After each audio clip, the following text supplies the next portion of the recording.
morning, but I did hear him late last night giving off a call. I think he's gone a bit further north, so we'll have a look around, maybe Buffelshoek Dam side, maybe check Cheetah Cutline and all those ways. We know sometimes he afterwards he'll go into Torchwood and he does these big loops. Let's hope he hasn't though, of course. Now, there's lots going on here. David, what song should we sing? Because I feel like singing. I've got lots of energy this afternoon. Pressure's on. What about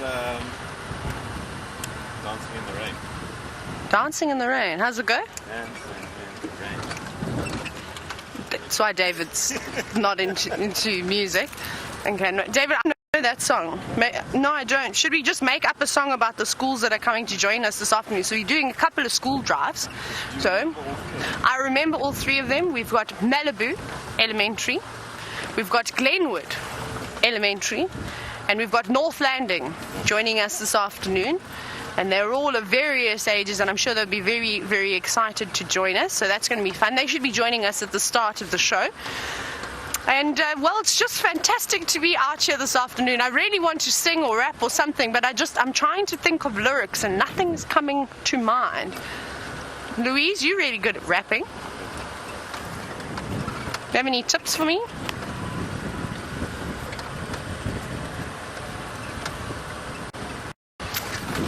Louise wasn't paying any attention to me for a moment. Louise, I wanted to know if you're good at rapping, or if you could give me a line to just start off with.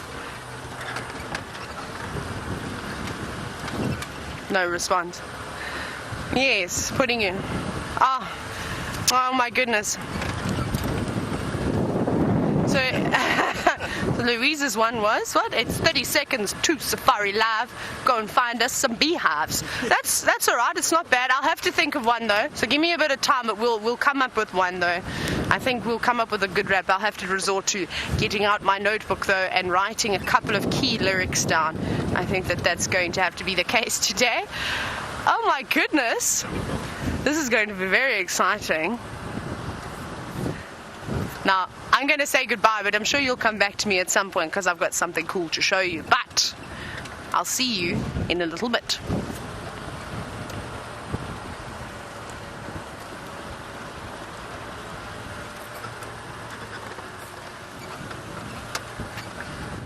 This program features live coverage of an African safari and may include animal kills and carcasses. Viewer discretion is advised.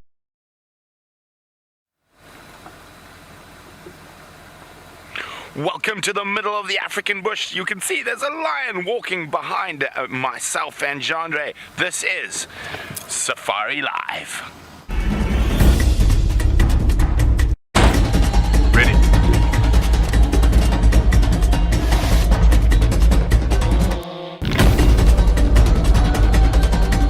Standing by.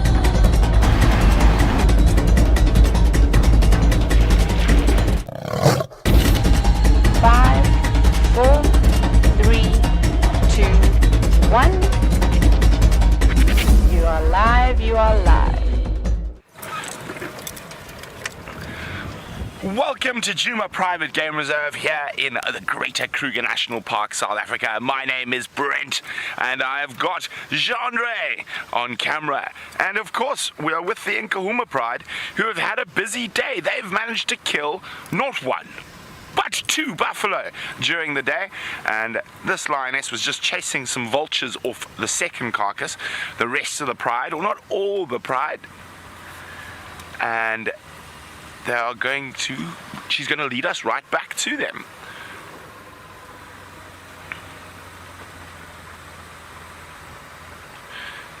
And a very big welcome to Glenwood, North Landing and Malibu schools. This is your game drive live from the African bush, so please send me questions about these incredible cats we're about to see. I'd love to hear from you, or if any other questions you have about the African bush, we will do our best to answer them for you. Now, we've got a bit of a lion traffic jam at the moment.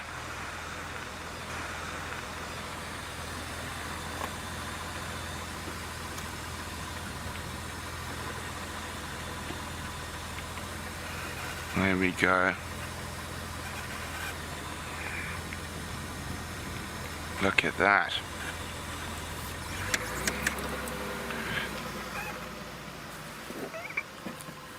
Now, sorry guys, I just see on the Game Drive channel, so there's lots of different people out here. Okay, just to let everyone know, it's Brent Wild Earth who's in the Nkomo sighting. Okay, there we go. Look what's coming up around the corner. It's a big male lion, a beautiful beast in its prime. Okay, there we go. And there's a little cub lying down in the...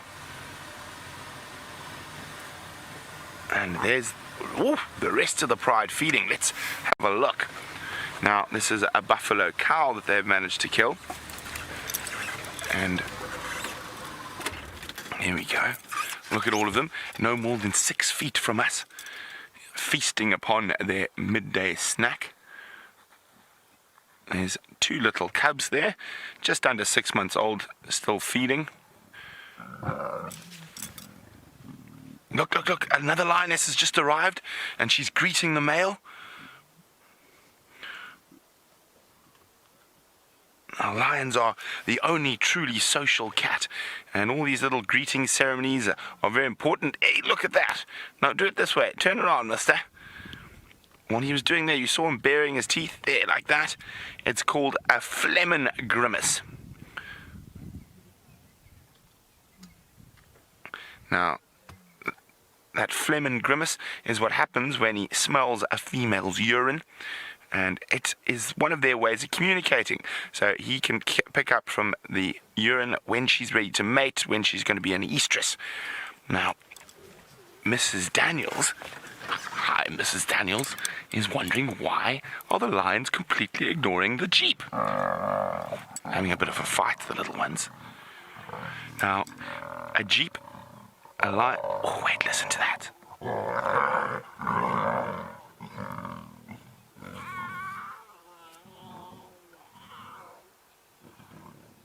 Oh, is the argument over? Now, the lions, these particular lions, have grown up with vehicles around them, and lions don't have an instinctual response to a car, because the cars have only been around for about 100 years. So if you drive carefully and considerately, and you don't push their boundaries, they completely ignore the vehicles, as you can see, and carry on with what they would do naturally. And that's one of the amazing things about being out here. We are able to witness all these incredible different interactions between the various animals that live here in the Greater Kruger National Park.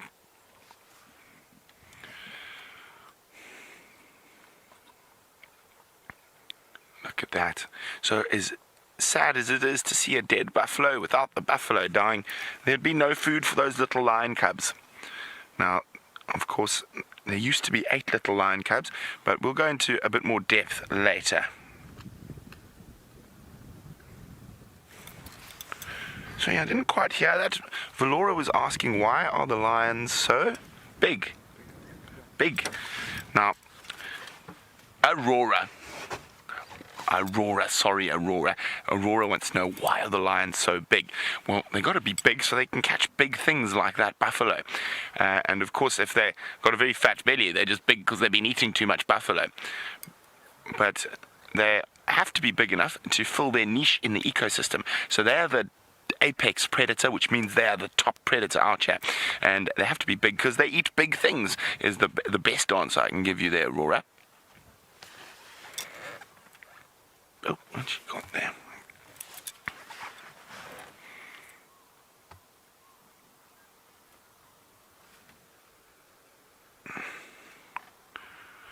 Now, of course, Genre and I are not the only people out here in the African bush looking for animals, so let's go meet Taylor.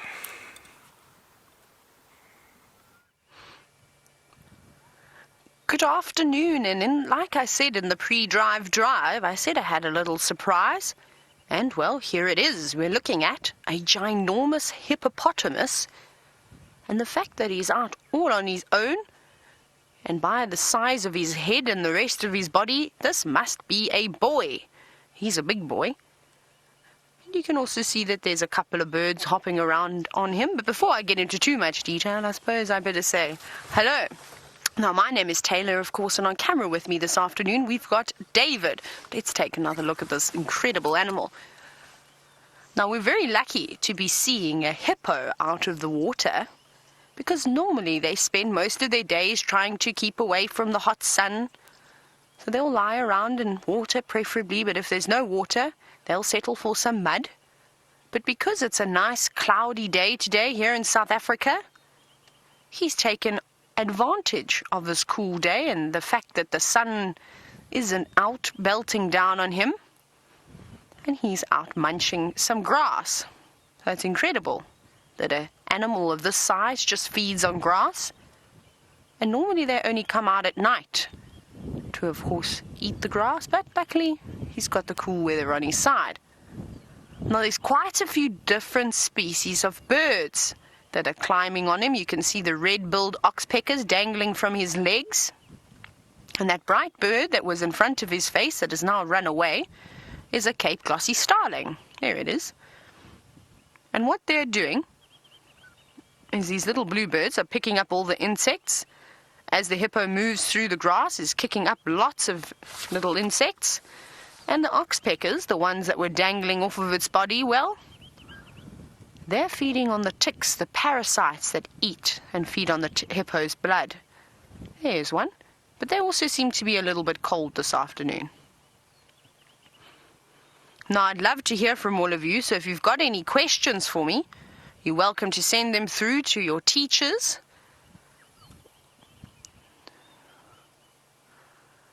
Now, Mia, you're wondering how much does a hippopotamus weigh? Now, I'm going to do a bit of a conversion, of course, but they can weigh sort of, I would say, about 4,500 pounds, not too much more than that. They're quite large, and he's really big. Now, I don't think he's going to get any bigger. He looks like a fully grown hippo. And would you believe, Mia, if I told you that this hippopotamus can run very, very, very fast? Even though he's got the shortest little legs I've ever seen on any animal, especially for the size of his body, they can run up to about 30 kilometers an hour. David, do you know what the conversion is in miles? I keep forgetting. I'm not sure, and my maths is not very good, unfortunately, so I'll just have to leave it at that. But it's quicker than you and I could run. And I reckon that Usain Bolt could maybe outrun him for about 10 seconds, and well, then he may be in a bit of trouble too. This hippopotamus will probably catch up to him in the end. But look how big he is now that he comes out. You can just see the pure muscle around his neck, under his shoulders. Now, Aidan, you're wondering why hippos have such big teeth. Now, we know that they just eat grass, so they don't use them to catch any animals.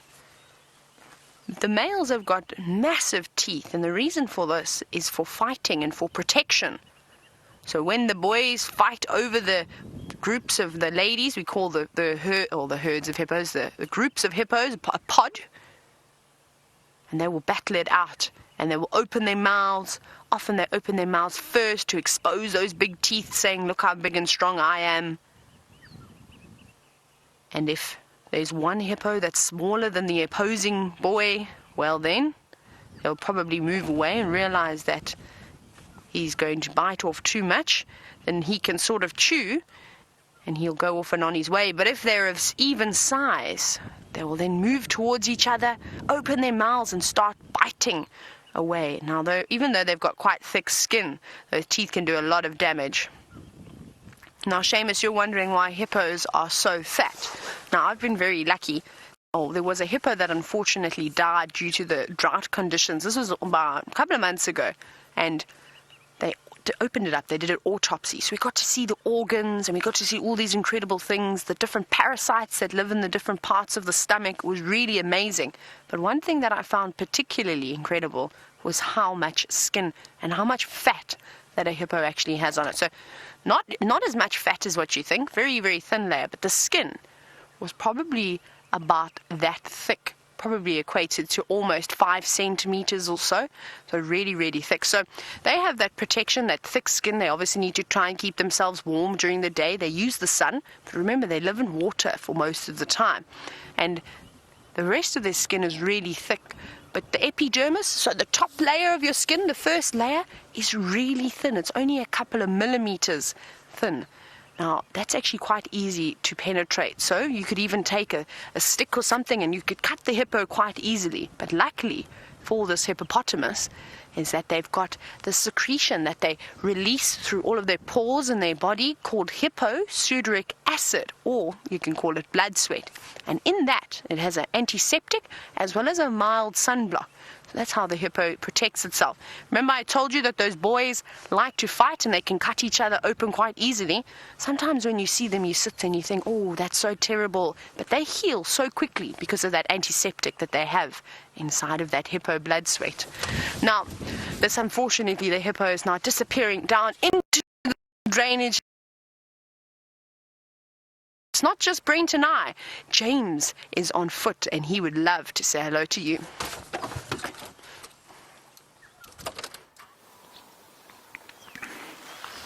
Good afternoon, everybody, from Malibu, Glenwood and Heartland Elementary Schools. I hope you're having a wonderful time here in Africa with us on safari. My name is James. On camera today is Brian.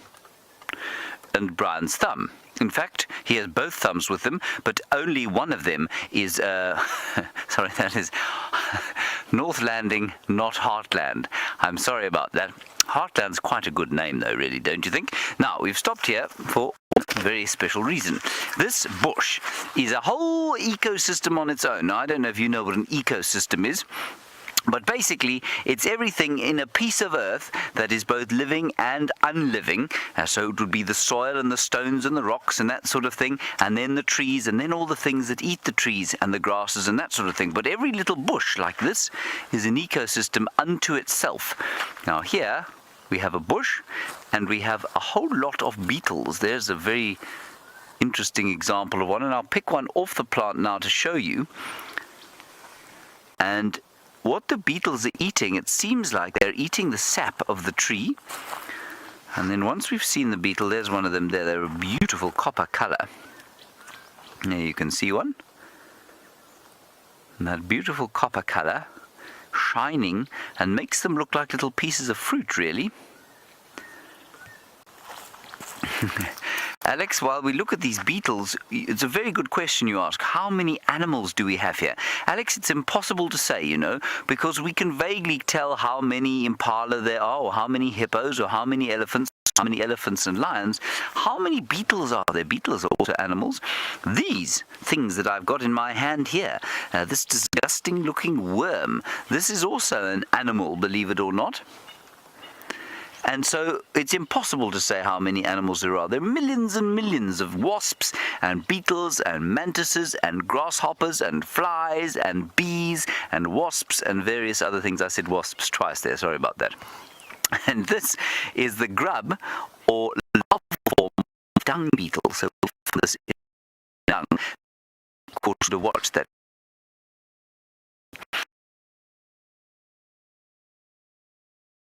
Moan and Pumbaa and Simba were moving around through the bush on their own, and they were eating little worms and things. This is the kind of thing they were eating, and a human being can eat these delicious stuff. Right, we're going to get a little bit further away. We've got better signal. Let's head across to the footlands.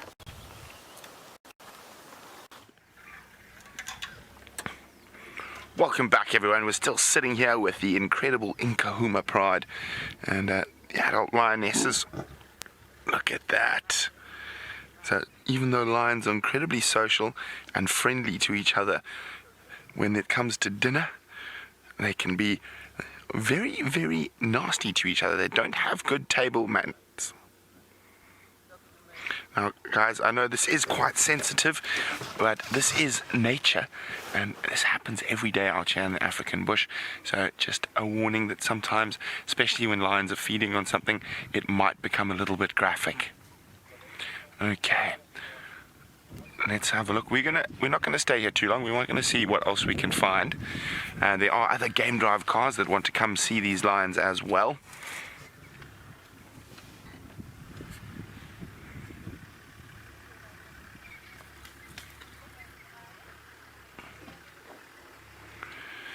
Now, Dirk is wondering how many lions live in this park. Dirk, well, in the Greater Kruger itself, the whole population is estimated to be between 1,500 and 2,000. Around there. That's the estimate for the whole park. In our little section of the park, we've probably got about 4, 5, 6, 7, 20 or so. But it varies, and they move in and out of our area quite regularly.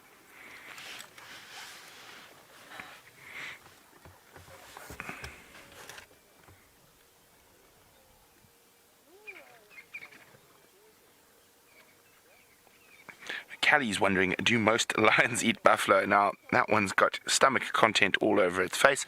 She's trying to eat the stomach lining. Of course, she's not going to eat what's inside the tummy, because that's grass, and lions don't eat grass. There we go. Now, Callie was asking, do all lions eat buffalo? Well, if they get the opportunity to. Generally, it's quite difficult for a single lion or female lion to bring down a buffalo, but as a pride, they do eat a lot of buffalo. Well, this pride in particular specializes in buffalo, and it's the food they eat the most.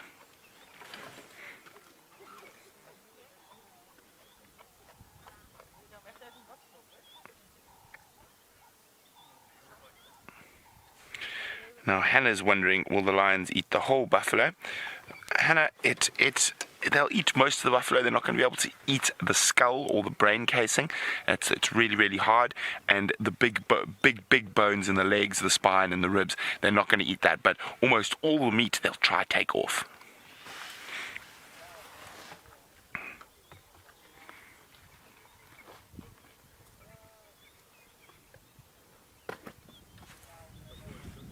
Okay, well, let's have a look at the one cub who's suckling from its mother.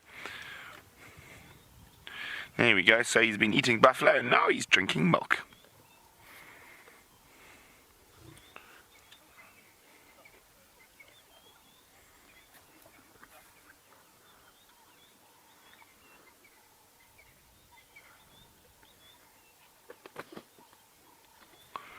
Now, Colin's wondering, do lions hunt in packs? Indeed, they do, Colin, except they're not called packs, they're called prides, and they're made up of related females. So all the adult females in a pride will be related, and there'll be moms, aunties, sisters, no uncles, but male lions will come from different areas, and like the big guy who's lying in the road over there, so he's a Birmingham boy, so he's come from about 40-50 kilometers from here, and that's how lions keep their genetics good, is that the related females stay together, but males change every 4 or 5 years, and that's to stop inbreeding. Now these are happy looking cubs, big fat bellies. Okay, well, I think we're going to go see what else we can find out in the African bush. We'll leave the lions and let someone else come have a chance to look at them. So while we move out of this area, let's go see what Taylor's up to.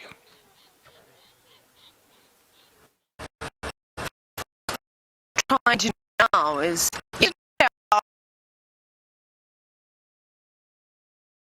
Ghana.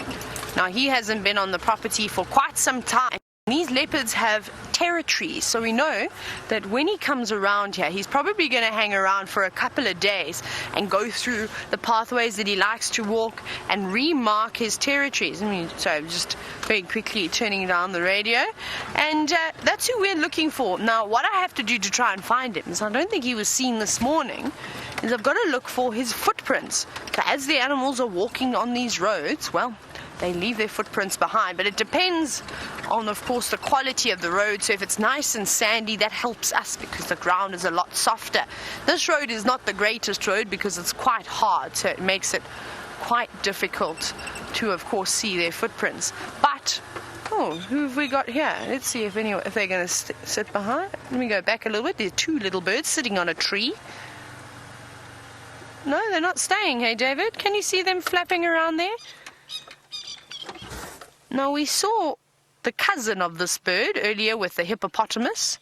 We saw the Cape glossy starling. Now we saw the bigger starling, which was the Burchell starling. But they don't want to hang around today. That's okay. Are they still there, David? Oh, there they are. hiding in the distance. And it's a pity that there isn't much sun today, because they've got beautiful iridescent feathers. Now, Jackson, you were wondering about the birds that sat on the big hippopotamus that we saw. Now, you're wondering why do they do that? And that's because those oxpeckers, the red-billed oxpeckers, physically remove the parasites that are feeding on the blood of the hippopotamus. So those are called ticks. And you know, I'm sure you know ticks and fleas. Sometimes your cats and dogs can get them at home. That's what they like to eat. Let's carry on. There's a couple of birds shouting around. Let's see if we can see who they are. But we are making our way towards Buffelshoek Dam. Apparently, Tingana, there may be footprints in the mud. Okay, we'll carry on. Ones on top of that termite mound, on the trees that are growing on the termite mound. You see that? Look how beautiful they are. These are called magpie shrikes, and you can see they've got beautiful long tails. They're one of the few birds that have these lovely long tails. What we often see is normally during the breeding season for the boys, they get these beautiful long additional feathers, and often a long tail feather. But both the male and the female have the tail feathers. But isn't that lovely? Now they're sitting there waiting for some insects to start moving around, maybe some caterpillars or grasshoppers. But we're going to start heading down towards Buffelshoek Dam and see if there's anything there. But let's go back across to James and see if he's found anything interesting.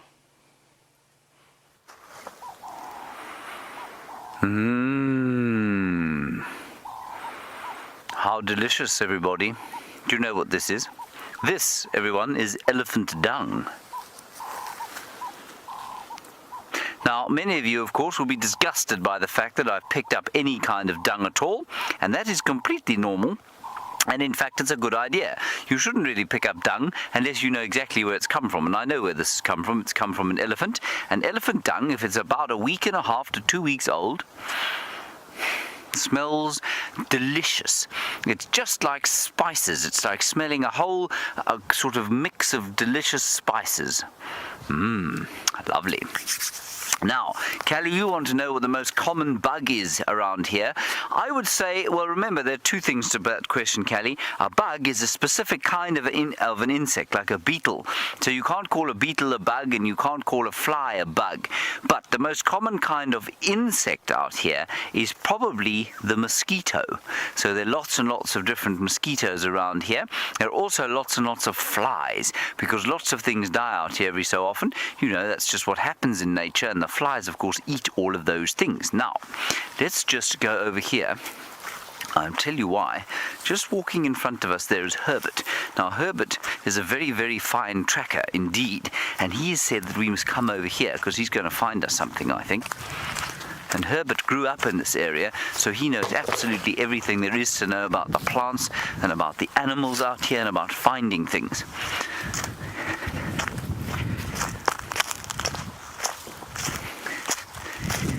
Oh, look what Herbert's found, everybody. Jordan, you say, how come we are not afraid out here? Jordan, the reason we are not afraid out here is because we have, first of all, someone like Herbert looking after us, and also because we've got lots of experience here. Now, if you imagine, there are two things I'm going to show you here. First of all, this rather terrifying beetle. Now, this is a beetle, not a bug, and we know that because it's got a specific kind of what we call elytra. So these wings have been fused or made hard to protect the wings underneath. So we know that this is a beetle, and look at those vicious, vicious jaws that it's got, that it uses to defend itself.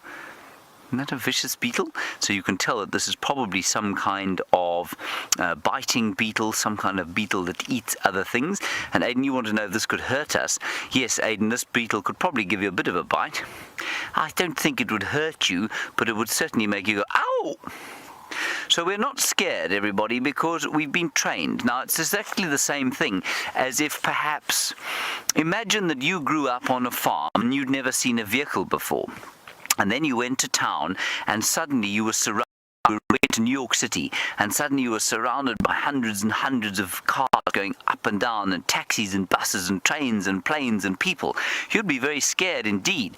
But out here, of course, it's the same thing. If you've come from a city and you come and work in a place like this, you start off being quite scared, but you get used to it. You get used to what the dangers are, and you become able to learn what's going on here. Now, there's one other thing I want to show you here, and the colour is quite spectacular.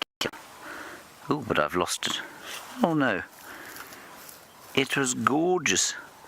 It was a gorgeous, gorgeous little piece of an animal that this beetle ate, I think.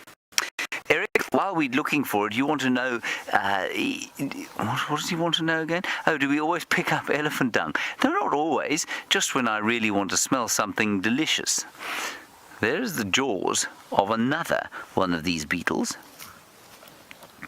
And I'm just wondering what has killed them. And things like scorpions will eat these beetles, I suppose. There could be birds as well would eat them, but you see, a bird would swallow the whole thing. So I don't know what's killed this fellow. He looks pretty fearsome. Anyway, that's the story here. We're going to continue moving now and see what else we can find while we're on foot. And the idea behind our bushwalk here is to look for the things. We might see some big stuff like buffalo and elephant, but we'll probably try and avoid them, and we'll just look for little things, tracks and birds and that sort of thing. Now, on the subject of birds, Taylor's got a very special tall bird to show you.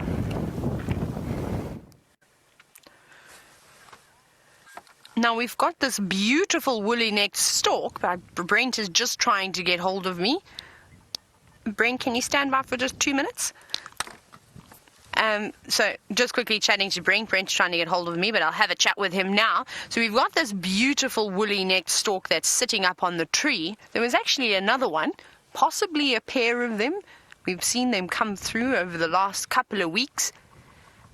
And I suspect I know why they're hanging around in this area. And that's because, unfortunately, a buffalo died almost 2 weeks ago because of the drought. Now, he's died around the corner. And sometimes these woolly-necked storks will actually feed on the carcass. It's not very common, but it has been recorded before. And also there'll probably be lots of other insects and little crustaceans, because we're here at Buffelshoek Dam. I actually want to show you what this beautiful dam looks like. Have a look at this. They like to hang around these areas, but it's so nice to see that woolly-necked stork. Like James said, it's not a bird that you see every single day, but unfortunately nothing has come down to drink at the water. But it's very hot today and there's lots of little watering holes. Oh, there it goes. Nice catch there, David. We'll see where it lands. Is it just going on top? Okay, let's go around the corner then.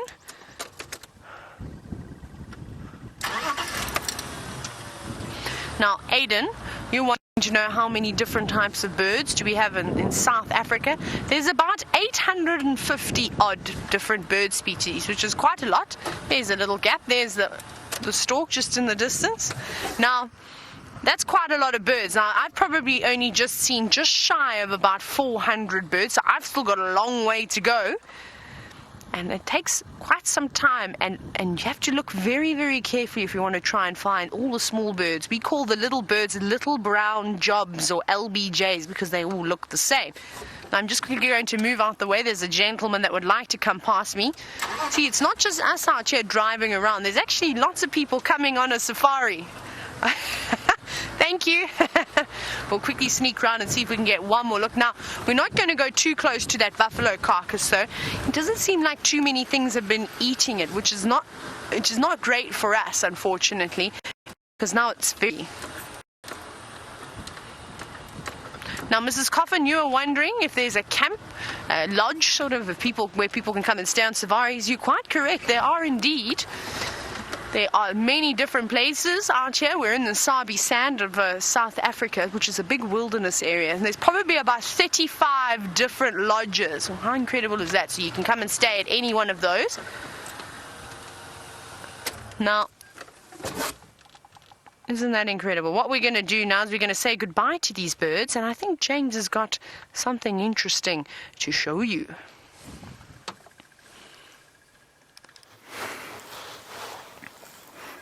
Now, this is something, everybody, that some birds are able to eat and some birds are not able to eat, and it's called a millipede. And it's got itself into a little bit of a ball because it's very afraid of me and Brian. Mostly Brian, of course, because he is 6 feet and 4 inches tall, so it's very terrifying indeed. Now, milli means 1,000, pede means foot, so it's got supposed to be about 1,000 feet. Now, that's not quite true. It's probably got about 300 or 400 different feet, but it's just called a millipede. And it's from a different sort. It's not an insect. It definitely cannot be called a bug. It's from a great big group of insects of invertebrates called Myriapoda. Now, I'll just turn it over for you. The reason I don't want to touch it with my hands is that it has cyanide in the skin. Now, cyanide is a very bad poison. It's not enough to hurt us at all, but it's enough to make it defensive for birds.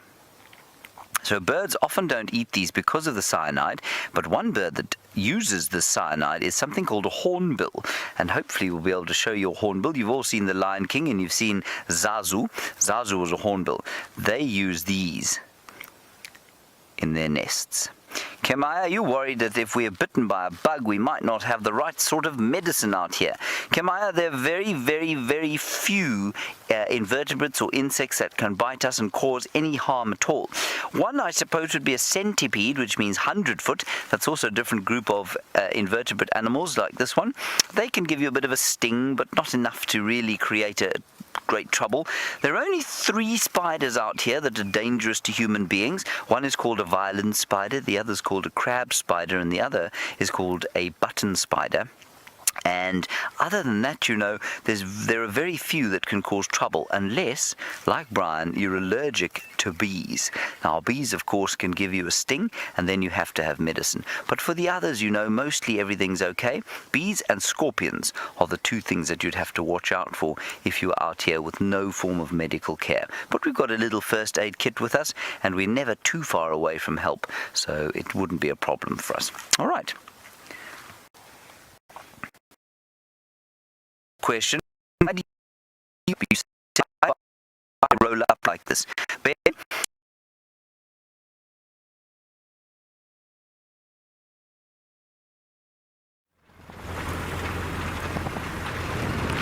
Okay, so we've left the lions. We're going to help Taylor search for Tingana.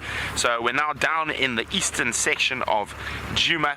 We're heading right towards our eastern boundary, and we're going to start moving towards the south.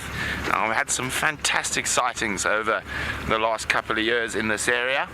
So who knows, maybe today is going to be another one of those days. Remember, #SafariLive or questions@wildearth.tv if you'd like to ask us any questions.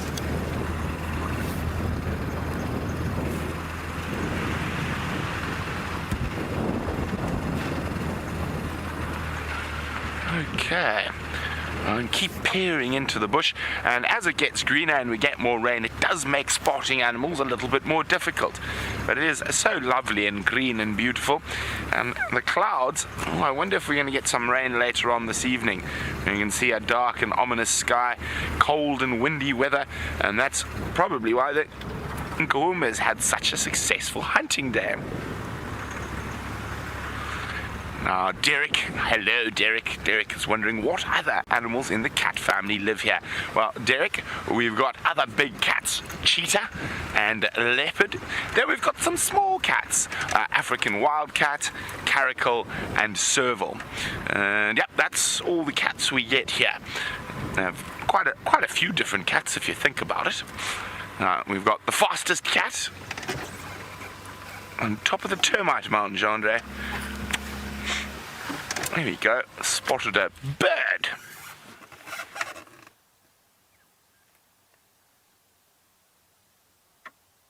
Here we go. What is that one? Who knows? Is it? Oh, look at that puffed up neck. We can hear calling. It's not that one calling, but it's the same type. It's called a red-crested koran.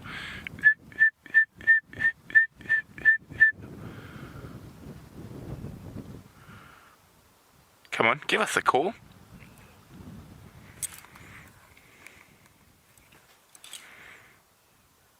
Now, the reason they sit up on top of termite mounds like that or out in the open is so they can look for friends, or lady friends in particular, so they're quite visible. Well, he's being a little bit boring today. He's not calling or giving us a show, so we're going to keep looking for another one of our big cats, the leopard.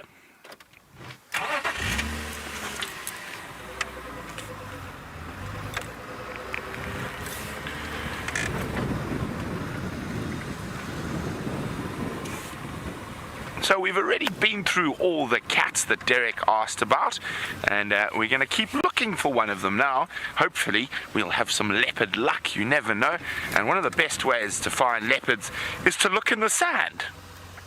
You think I'm joking? I'm not. So they obviously leave footprints, and so whenever I see a nice little bit of soft sand, I have a quick look, make sure there's no leopard footprints there, so I know where they're going.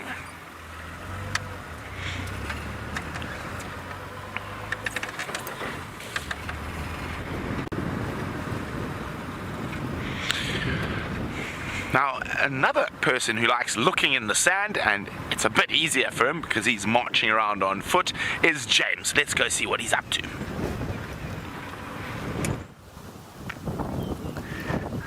I'm not looking in the sand now, everybody. I'm standing on a tree looking for Herbert. I don't know where he's gone. I think he's gone off down there somewhere, hopefully finding something special.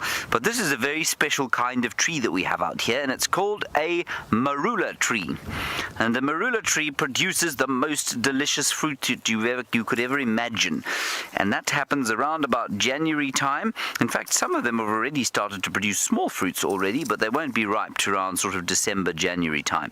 And then they are very delicious indeed. Lots of vitamin C, lots of sugar, so they're sweet and lovely. This one has been pushed over by an elephant. Now, if you look around here on the ground, you can see that there are no fruits, no pips, no nuts on the ground, which means that this was a male tree. Only the female trees produce the fruit, and the elephants seem to not push those trees over. And I suspect they pushed this one over because they were trying to get at these leaves over here that Brian's going to show you, nice and fresh, and the elephants do like to eat the leaves of the marula tree, and sometimes also the bark, especially when it is very dry. And we've just had a very nasty drought, and I think that the elephants probably pushed this tree over then. Isn't it lovely? Kemaya, you say, if we're out here on foot, would we eat the animals? Kemaya, well, we don't have to really, because we're allowed to go back to camp at the night time, and then we have a meal cooked very similar to the one probably that you're going to have when you get home this evening. But if we had to live out here, could we survive? Yes, we could, but then we would have to hunt one or two animals. But remember, if we hunted a small impala, which weighs, say, I don't know, 120 pounds or so, that would last a family at least a week if you managed to dry the meat properly and didn't let it rot. So yes, we would have to hunt, but we wouldn't have to hunt too many animals. There would never be an effect where we would kill all the animals and live in an area where there weren't any animals anymore.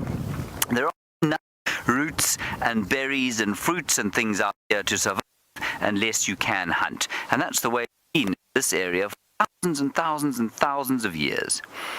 But the best fruit to eat, of course, is the Christmas and January marula fruit. That's the nicest thing. Now I'm going to try and climb out of this tree without falling over. And if I do fall over, everybody, I hope that you will come and help me. Brian, will you help me? I'll film it. Brian says he won't help me, everybody. He's just going to film me. Now, while I'm doing this, I must just tell you that Taylor has very cleverly managed to find herself an animal. It is a small animal, and its name is Matsigitso in Xitsonga. So let's go and have a look at that. We've got the smallest little carnivore in the Sabi sand, and this is called, well, the English name is a dwarf mongoose. So probably a distant relative of a weasel, something along those lines. But they are tiny little critters, so if you had to pick up your ruler, they're probably just a little bit longer than that, really, really small. And as David zooms out, can you see all their little heads popping out of the termite mound? Isn't that just adorable? Now, as cute and as cuddly as they look, They are fierce creatures. They take down scorpions. They'll even go after snakes and beetles and grubs and all sorts of amazing things. But at the moment, they're being quite cautious and just keeping an eye out on us. Now, Miss Daniels, you're wondering what time of the day is the best to go out and look for animals. Any time of the day, really. I enjoy morning safaris. Just hearing the dawn chorus as the birds wake up in the morning and catching that sunrise. But you can really go out at any day. Middle of the day, I've seen all sorts of different creatures. But ideally, it depends on the weather conditions. So it's nice, actually, to have a hot day to go on a safari, because then you're most likely to get the animals coming down to drink water. On these cooler, windier days, things tend to hide away. But it seems as though we're having some luck this afternoon, which is wonderful. Now, these little dwarf mongoose, they live in families. Like I said, I counted 5 of them so far. 1, 2, 3, 4, 5. Yes, I can only see 5. You can see the 3 heads there. And then you can see the 2 down on the left. And they usually use these termite mounds that have got natural tunnel systems. They obviously widen them though, so they can fit inside. And they'll probably sleep here. Or maybe this is just a hiding spot, a temporary spot, in case an eagle or something flies over that could potentially try and eat them. Then they need to race away and hide. And this makes for a fantastic little spot. But they can live in big families. Oh, I just heard some thunder. Now, Aurora, you've asked a fantastic question this afternoon. You want to know, can these dwarf mongoose see in the dark? Now, you can see they've got beautiful red eyes, or reddish-brown eyes, with the biggest pupils you've ever seen. And they're very inquisitive and staring at us at the moment. Now, I don't think their eyesight is particularly good at night, because they actually go to bed as soon as the sun sets. So they are diurnal animals, which means that they are active during the day. But I reckon their eyesight will probably be better than what yours and my eyesight is at night. And that's the thing out here, is that these animals are incredible and have adapted to being able to survive in both the daytime and the nighttime. But luckily for these little ones, they don't have to worry about too much at night. They all cuddle up in a termite mound with each other and will try and keep nice and warm. And that's another thing about going on the early morning safaris, is that you will normally see a scene quite similar to this, but it's of them waking up, poking their heads out and trying to get the warm rays of the sun to warm their bellies up. I was hoping they were going to come out, but we're quite close to them. We're only a couple of feet away. Now, Raina, we were mentioning earlier about how fierce these creatures are, and you wanted to know, what do these mongoose eat? They feed on scorpions, they feed on snakes, they will even eat beetles and the grubs, and anything that really moves. I suppose if they can get hold of a little lizard, they'll probably eat that too. But they eat a variety of different things. But like I said, these are the smallest predators that we have in this particular area.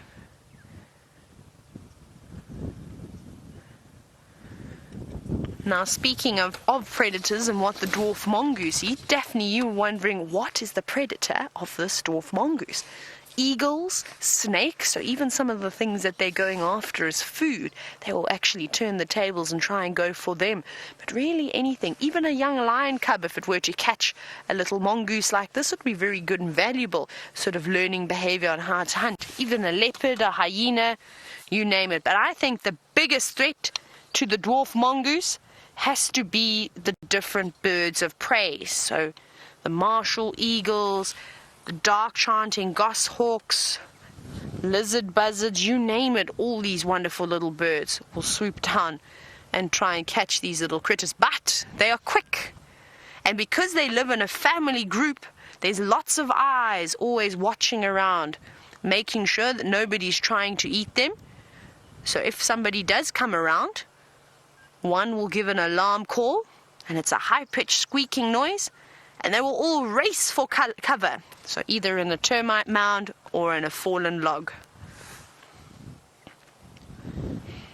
Now, Mia, you've stumped me here. You want to know, how much does a dwarf mongoose weigh? I don't think it weighs more than about 500 grams.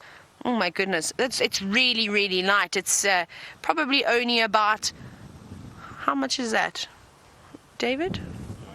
I have no idea. Louise, can you please help me with my conversion, because I've gone completely blank for some reason. Probably, we're going to have a look and just convert it. I must apologize. My brain is not working very well this afternoon, but very, very, very light. They're not heavy at all. Like I said, we use kilograms and grams, but I wouldn't say more than about... there we go. Thank you, Louise. So Louise says it's about 17 ounces or so. So quite small. Remember, if you take your ruler that you'll use at school and you look at the length of it, it's probably just a little bit longer than that. So not big at all. Like I said, they're like ferrets, but mini ferrets. We get different types of mongoose species, though, in South Africa. In this area, though, this is the most common. And then we also get the banded mongoose, which lives in family groups, but they've got stripes on their body, as their name suggests, and are probably about double the size. And then another one called the slender mongoose, which is a little bit more elusive and quite shy, and they live on their own. So we call that solitary. So we don't usually see them very often. But thankfully that these little critters are so curious. And one of my favorite things to do when I was guiding at a lodge was to get my guests out of the vehicle and actually sit on the ground close to a termite mound that I knew that I'd seen a mongoose run into, and we'd sit and sit and sit maybe for 20 or 30 minutes, and eventually the mongoose would relax and poke their heads out like they're doing now. Some of them would even creep out of the termite mound and move around and sort of carry on foraging, which was quite incredible. But you had to sit very, very still, because even if you moved your toes, they would race back into their mound. But that was definitely one of the highlights. And I wonder if they can understand me. Now, Osegale, you're wondering if the mom mongoose will go out and hunt. They will all go out and forage together. So they work in groups, and they'll sort of move around in an area, and they will dig for termites or beetles that are maybe moving under the ground, or a scorpion. They'll dig out of their burrows. And if it is a young little mongoose, then mom or dad, both of them will look for food. Remember, these little critters are able to move around quite quickly. Only a couple of weeks that they won't be able to move around too much and fully depend on suckling from their mothers. But after that, they will come out and sort of move around with the family groups looking for food and learning.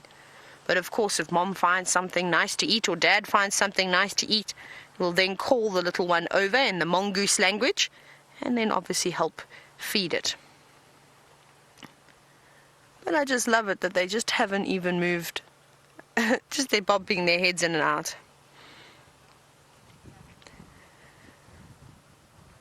Now, as we speak about the little mongoose, who Daphne was wondering if there are any babies here. Now, unfortunately, it doesn't look like it.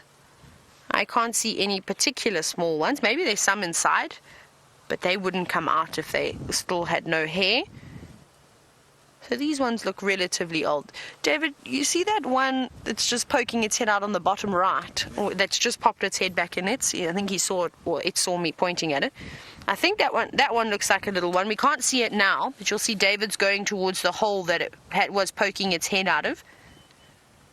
But it seems to be quite shy. That one looked a little bit small, so possibly that was still a youngster. But the other ones, just by the size of their heads and their bodies, from what I can see, they look very much like adults. Can you see those claws? Look how sharp they are. Very good for digging. Oh wow, look how cool that is. Very, very long claws. Now, Mia, you're wondering if these mongoose are cold-blooded animals. They're not. These are warm-blooded, so they are mammals. So they don't lay eggs. They give birth to live babies.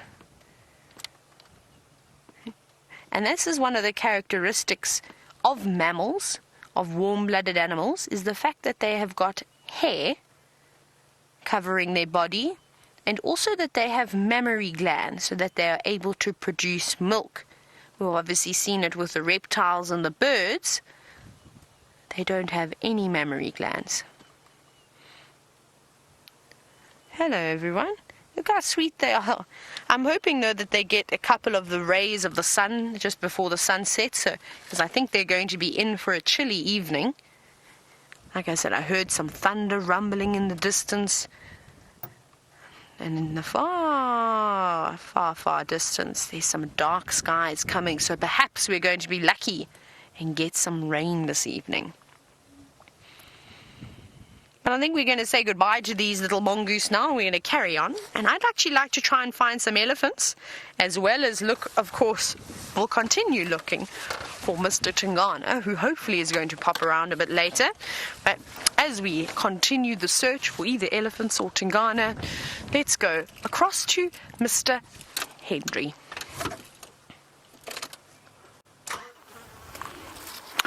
Just listening here, everybody. I just want to show you some... Herbert's found something. This is a piece of plant called Ziziphus mucronata. Try and say that a few times. Ziziphus mucronata. You must all eat your greens. Don't forget, you must eat your greens. And all of the animals like to eat, even though they've got such vicious thorns. And one of the reasons, of course, that it has vicious thorns is that there is such a lot of nutrition in the leaves. All the animals like to eat them. Now come over here. Herbert's found something else special for us. I didn't give any to Brian, which wasn't very nice of me. Yeah.